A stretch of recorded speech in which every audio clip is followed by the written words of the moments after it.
Well, Brent, thank you very much. It's such a privilege for myself and Bianca to be part of your journey in the beginning of the year. Can you imagine that? So who went on holiday? Let me just see. Okay, there were a few people. The other people stayed home like us. So it's just great to spend some time here together. So a little bit about myself. My name is Martinez Stefan. If you battle to pronounce that, you can call me Martini, stirred, not shaken. So, yeah.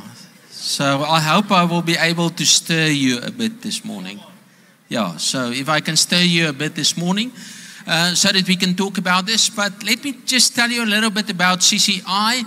And they are going to put up the slide there for you to see what is CCI. We empower leaders to raise city changers. And if you go to our website, you will find different processes there. And CCI is like a heart with two components. The first component is the City Changers Equipping Program, and I will show you a story today about that as well. And then CCI Students is our theological students process. If you say, I want to become part of the full-time leadership team of this campus, like Christu or Brent, and I want to walk the journey because I feel that's the calling on my life, we have that process in our environment. So when we are talking about CCP, what we discovered that people want to minister to other people. They want to go and say, this is what I want to do. Now, if you know, and being part of Doxodale, we say we are a family on. Okay, let me try that again. We are a family on mission. So we say the church is not the mission. The church has a mission. Christ is that mission that must become into full cohesion in your life. And we are raising city changers to transform the city. So when you became part of Doxodeo, you said, let me put up my hand. I want to transform my city. So help me with the vocabulary, help me with the word. And here's a picture of the journey that we are taking you through. So we asked the question about your identity. Who are you? What do you need to discover? And that's part of this series that we are busy with. And we also talk about the understanding of, when we are talking about that, how do I grow intimacy with God? How do I come to a place that I live in integrity? And now that I understand who I am in Christ, how am I growing other people in compassion? And then in your second year, we talk about your calling, walk worthy of your calling. From there, we take you to a place of your gifting, your contribution. And then we ask the difficult questions about your worldview. And we have conversations on culture in that, so that you can understand a Christ-centered worldview. And from that we say, okay, now when we are doing that, let's talk about your work and let's talk about wholeness in your city. And that's the mission that we have. So when you are doing CCP with us, you will also have the opportunity finishing after 2 years and you feel you want to become part of the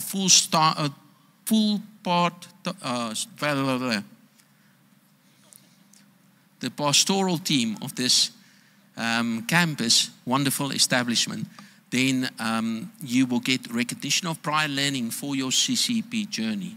And you can get 3 subjects of INSATs. So for a CCI student, we have a 5-fold approach. I'm just showing you the picture today. That 5-fold approach, we help you on the academic side, but also on the practical side and the leadership side regarding that, so you can speak to your leadership in your campus regarding that. So we have 2 groups. We have the CCP first years that started last year. With CCP, some of them are going to second year, and I want to encourage you, if you want to grow in the word and grow in vocabulary on this mission, then CCP is the right place for you. So let's start off with the series, and Brent started last week with talking about the new you. Okay? The new you. So I don't know about you, especially in the beginning of the year, I want to lose weight. Hello? I want to lose weight. I see there's a few guys here that's enjoying this very much. I want to lose weight. Now I'm going to be a better husband. It's going to help. I want to be a better wife. And we have a list of things that we say, let's talk about the new you. But Brent just referenced that when we discover who we are in Christ. I think it's so important to understand that we have a new definition of understanding who we are in Him. So when you think about that, what will be the road of maturity for you in the next season? What will be the road of maturity for you in the next season? So if you can think about this with me this morning, what is maturity? When we are talking about maturity, what does it mean? Does it mean it's somebody older? What does it mean to be mature when Christ is looking at our lives? So I want to talk to you about the road to maturity today. The life cycle of a child, a son, and a father. When you think about your journey to maturity, what comes to mind? For me, it begins with someone who knows how to ask the right questions. So we always say in CCP, the quality of your question determines the quality of your life. If you are making notes, I'm going to speak a lot. I have 2 hours for this service. Just joking, just joking. I see there's a few people getting nervous. But when we are talking about this, and please make some notes on this, when we are talking about that, we say the quality of your question determines the quality of your life. Let me give you an example. What is this life all about? What is this life all about for you? Is it just to survive? To come by? Are you part of this church because you need a family and you need to belong? The quality of your question determines the quality of your life. Okay. So when we are talking about that this morning, life is so much more than making sure you arrive at your preferred destination.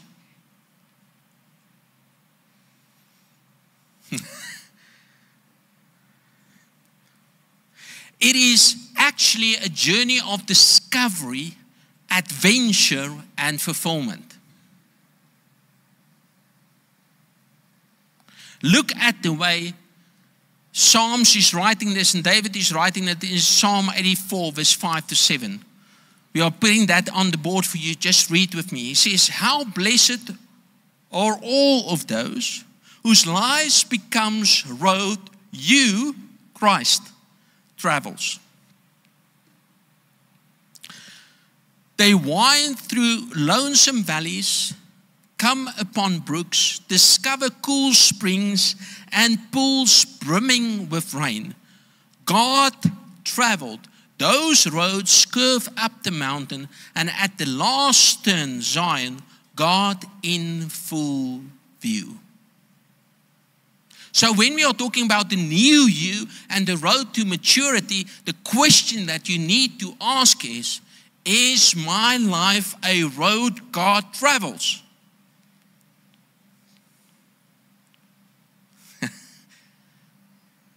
Is my life a road God travels? When people look at my life, can they see God in full view?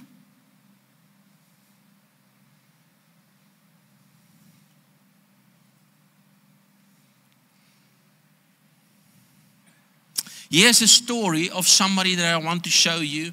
Marlies and Werner journeyed with us over the last season in CCI. Here's a story of maturity. Somebody that came to maturity. Just look at this story. Watch this story on video with me.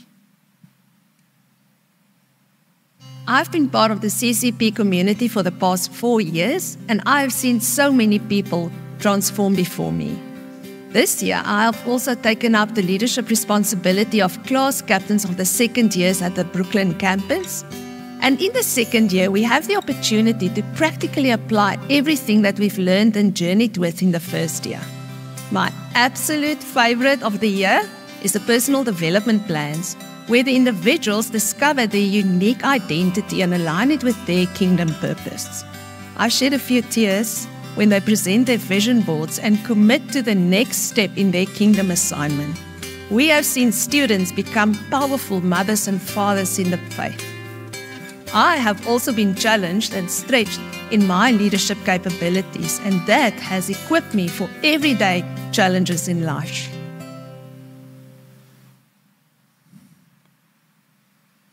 So when we are talking about maturity in your life and grappling with the understanding and definition of maturity as a believer in Christ, there's 3 questions that I want to ask you today. And if you are making notes, the first question is, where do we start?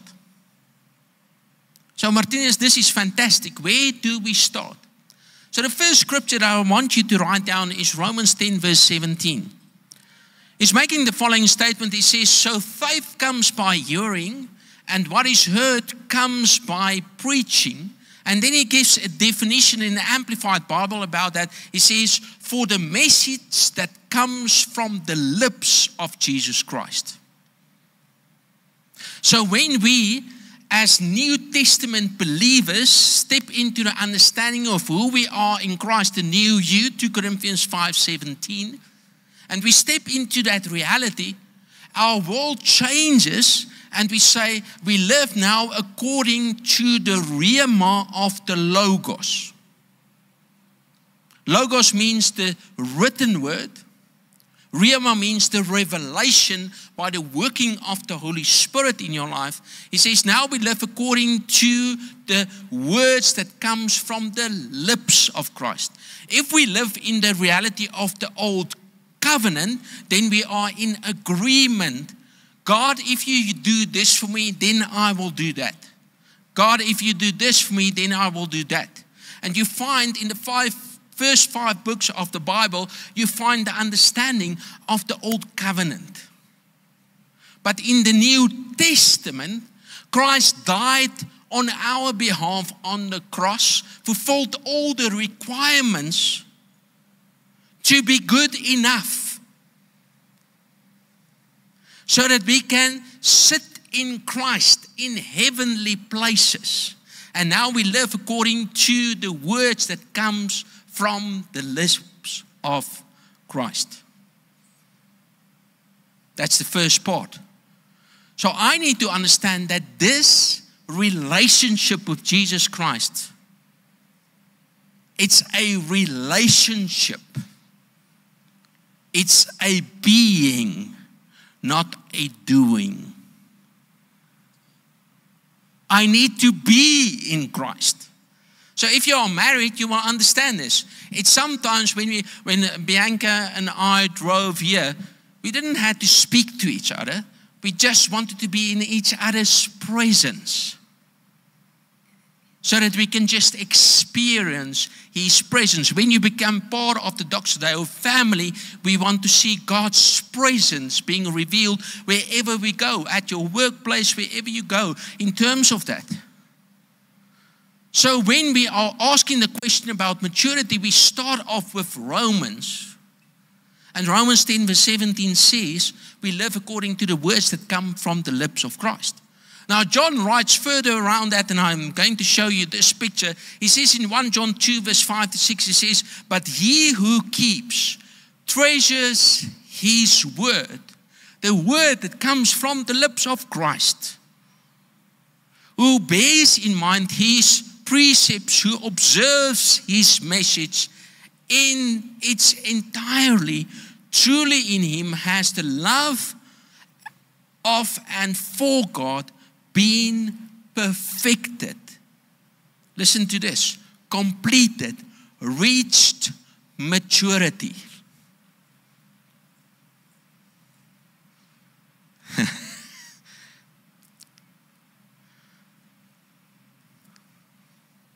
Now, I don't know about you, but when I want to grow in terms of my relationship and understanding why I am here, this adventure and what I'm journeying on, I need to understand this.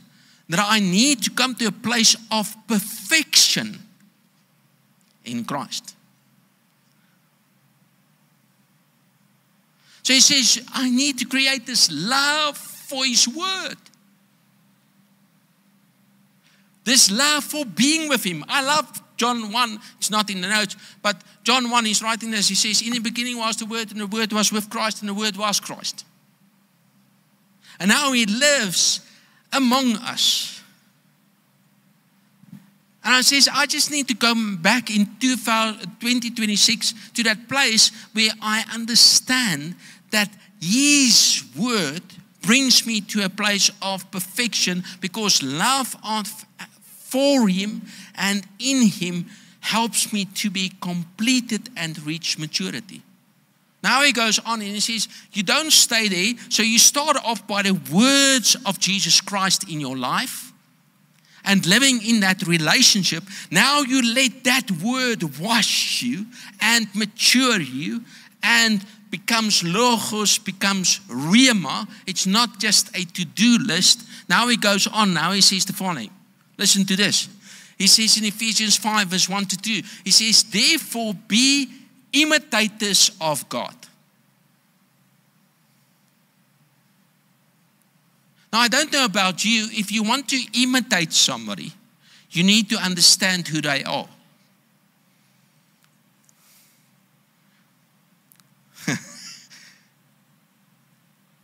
So maturity requires relationship and truth and action. In that order. So when he talks about this, he says, be imitators of God, copy Him, and follow His example as well, beloved children. Imitate their Father.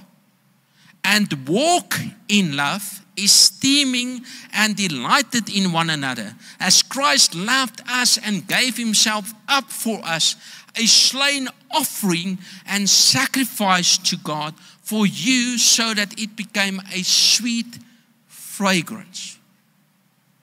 Now when he talks about this and he says the expression of your life when you understand maturity is you become a fragrance. When he talks about this, he says it's not when you take off your shoes that fragrance.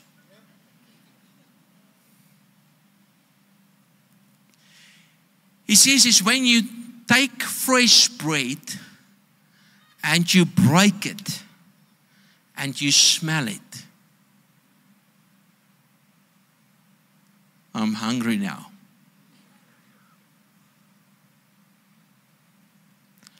So what he says about me and you in terms of maturity, he says when you come to a place, the question that you need to ask in terms of maturity is, what do people smell when they are in your presence?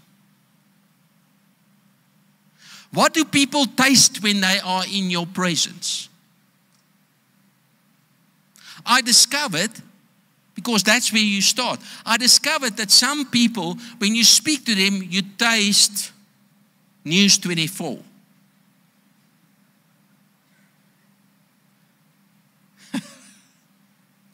I discovered sometimes when you speak to people and then you taste Facebook or TikTok.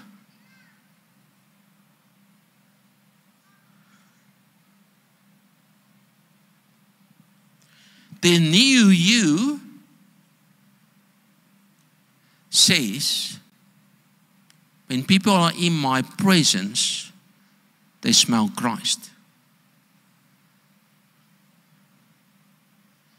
When people are in my presence, they taste the goodness of God.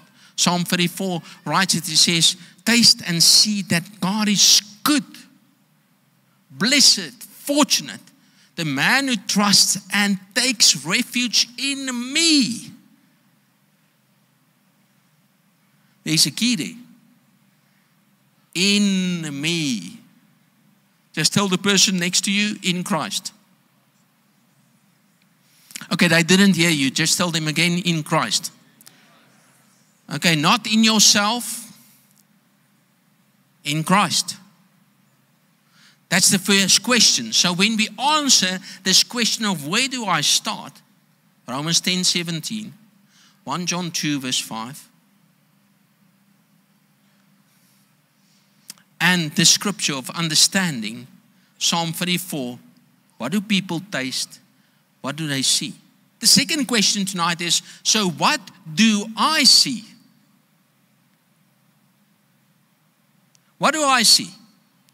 So John the Baptist sends his disciples to ask Jesus, are you the one who is to come? And Jesus answered, go back and tell John what you have seen. The lame walk, the sick are healed, demons are cast out. Then Jesus turns to speak about the religious leaders, the very ones who were supposed to guide others. He exposes their failure to lead with truth and love, reminding us that real spiritual maturity is not about titles or positions, but about evidence, lives transformed, and fruit that lasts. And listen to Jesus' words in Luke 7. How can I account for the people of this generation? They're like spoiled children complaining to their parents. We wanted to skip rope and you were always too tired. We wanted to talk but you were always too busy. John the Baptizer came fasting and you called him crazy. The Son of Man came feasting and you called him a lush. Opinion polls don't count for much today. The proof of the pudding is in the eating.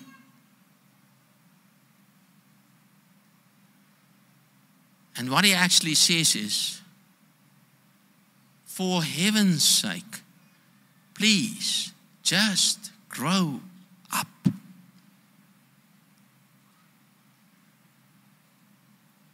I love the Afrikaans sign. In hemelsnaam, word groot.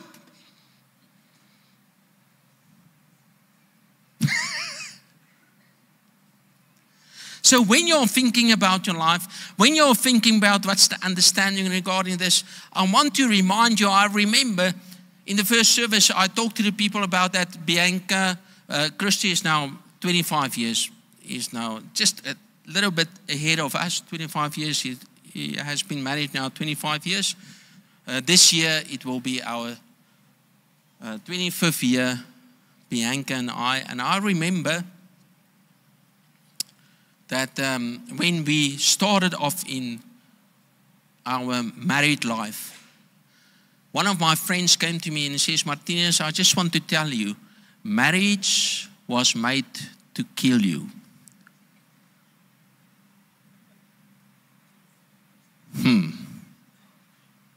I said, no, I love her. I love her.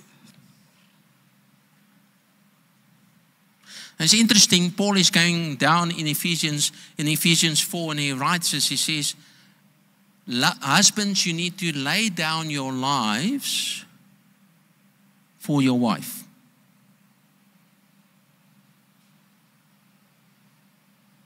Oh, shucks.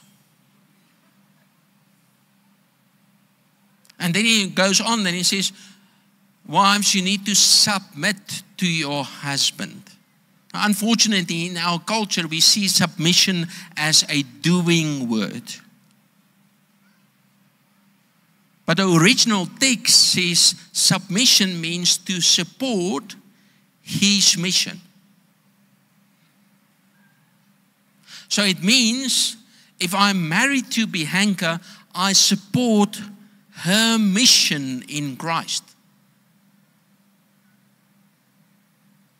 And the other way around. Because you see, it's not my dream anymore. It's not Bianca's dream anymore, but it's our dream in Christ to experience fulfillment and calling and maturity, so that when people are looking at our lives are being poured out and people can taste and see that God is good.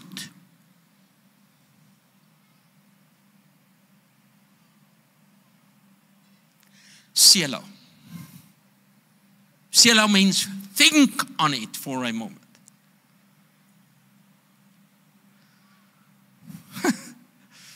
So let me give you a framework of maturity. So when we are looking at 1 John 2, verse 12 to 14, John is writing this in Scripture. Can you just go to that slide, please? And if you want to take a picture of that, you are so welcome to do that. He's writing the following. He says, when we are talking about to be a child, not sin there, but to be a child, he says, your sins are forgiven because you know the Father. So when he talk about that first word must be child. Sorry about that mistake there. So when he talks about it, he says the phases of maturity is when we talk about you as a child. It means in the context of Ephesians, and I love when Paul is writing this, he says in Ephesians 2 verse 6, he says, you are sitting now in heavenly places with Christ. And when Brett started off last week to talk about the new you, you are not a sinner anymore, but you are the righteousness of God. Meaning what? That means, do I know myself in Christ?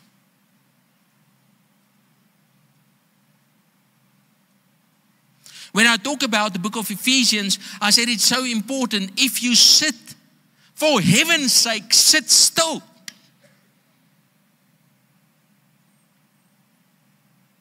Understand your position in Christ. When he talks about young men, he says, you have overcome the devil and you understand the word of God.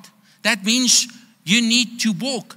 That means when you are a child, you let Christ being formed in you. When you are a young man and a young woman, you says now you need to walk worthy of your call. It means that you are busy creating Christ in others. And then he goes on and he says, now you need to become spiritual fathers and mothers, knowing him from the beginning. It's people that has a history with God. And when other people look at my life, they smell and they taste. And now he says, if you are standing, be steadfast in your standing.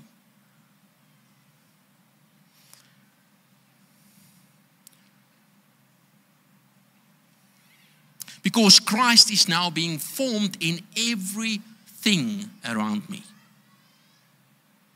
So when you are a child, Christ is formed in you.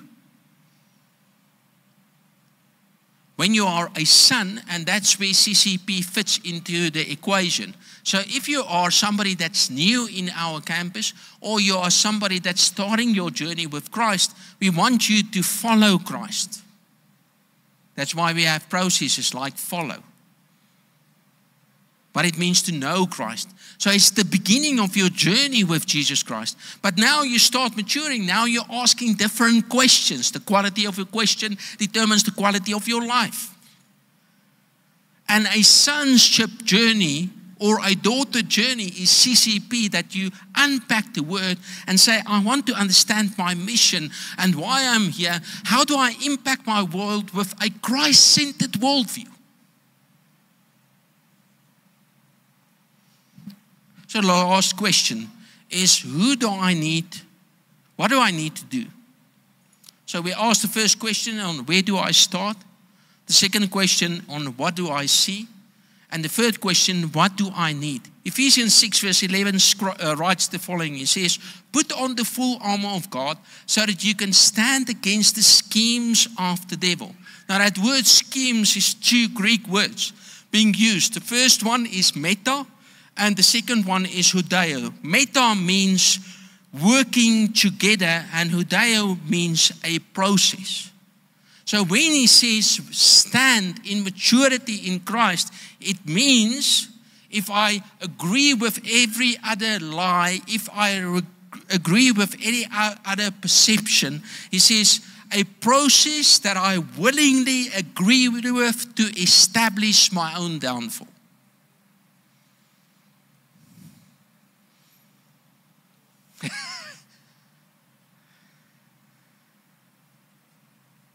So how many times do you agree with the lies of the devil about your identity? How many times do you agree with the opinions of other people above the voice of God in your life? How many times did you go through a process of pain and trauma and you were thinking, is this possible? Lord, why me?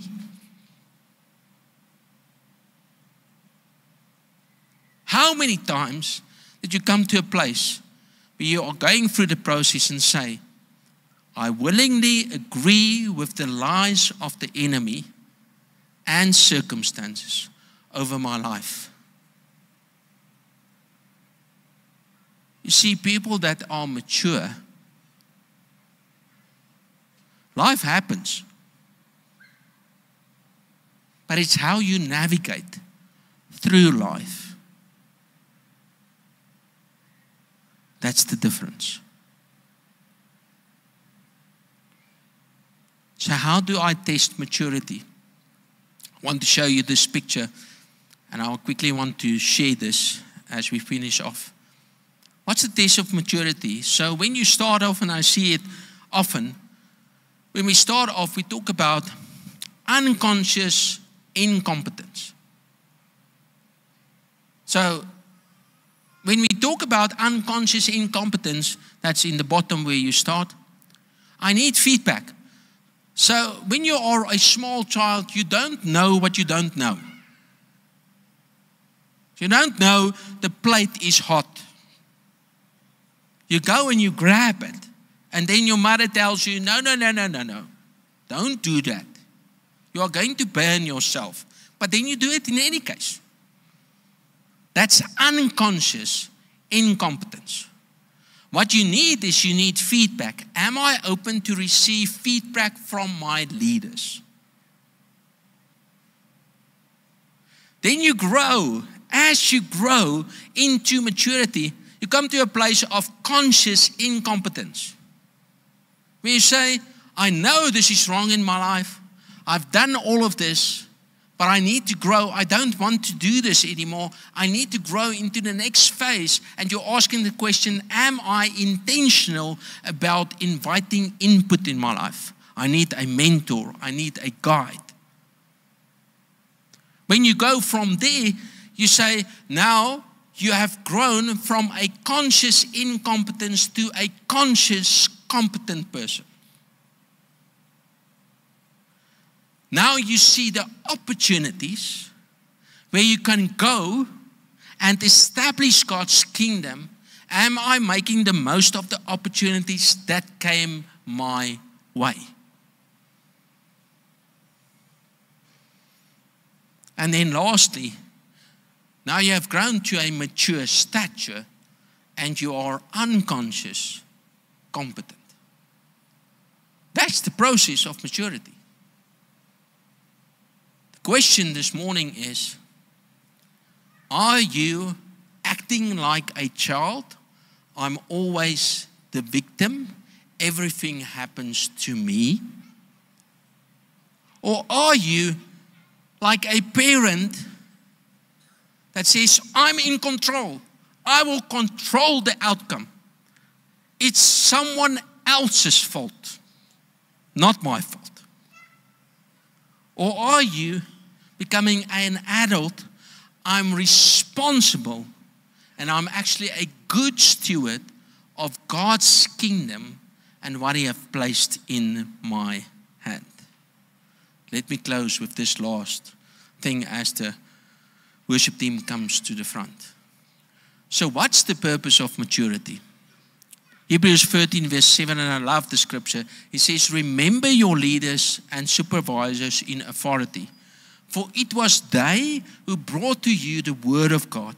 Observe attentively and consider their manner of living, the outcome of their well-spent lives, and imitate their faith, their conviction that God exists and is the creator and ruler of all things, the provider and bestower of eternal salvation through Christ, and the leaning of the entire human personality in God in absolute trust and confidence in His power, wisdom, and goodness. So here's the question. What do I do? Ask yourself, do I have a word worth listening to? When people look at your life, do you have a word worth listening to? Second thing is, when people look at your life, do you have a life worth imitating?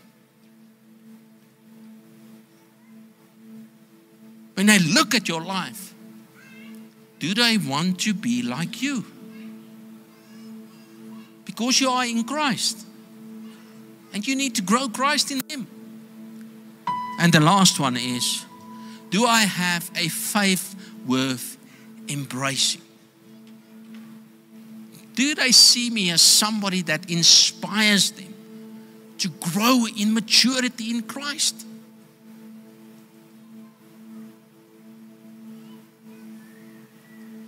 The new you requires maturity.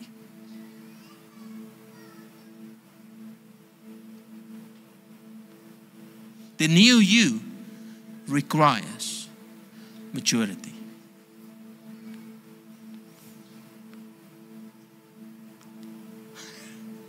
Okay, I'm just going to say it again. The new you requires maturity. When you're thinking about 2026, how far are you willing to grow? How far are you willing to grow? Bloemfontein needs people of maturity. So if you want to say, Martinez, pray with me as I embark on this journey of discovery, I want you to raise your hand so that I can pray with you. Thank you, Father, that I can pray for every person in this auditorium today. Thank you, Lord, that I can pray for every person that's sitting here today. As we enter this year with these words, the new me,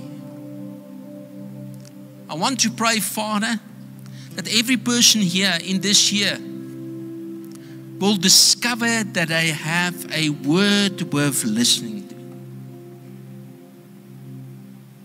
Will discover that I have a life worth imitating. Will discover that I have a faith worth embracing. And I pray as we embark on this journey that we will come to a place that people will say about us, you are people of stature in Doxodeo. You are people of integrity. You are people of maturity. I love what I taste and what I smell. Please guide me. In Jesus' name. Amen.